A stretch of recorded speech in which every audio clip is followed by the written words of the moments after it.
রান্না করতেছি, বিলাই এসা পাহারা দিতেছে। আজকে রান্না করব মেয়ের পছন্দে। পেঁয়াজ বেরেস্তা করে উঠায় নিলাম।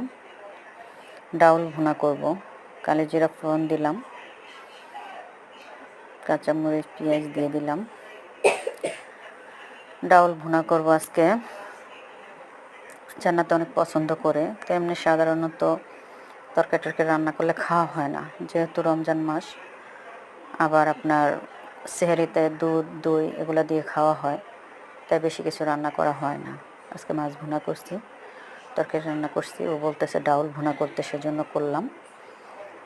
তো কষায় নিলাম, গরম পানি দিয়ে দিলাম, হয়ে গেছে। ও আজকে ইফতারি করবে ভাত দিয়ে। আমি ভুনা করছি, ডাউল ভুনা ইফতারিও তৈরি করছি। আমরা ইফতারি খাবো, ও ভাত খাবে। এই যে হয়ে গেল ডাউল ভুনা। আসসালামু আলাইকুম।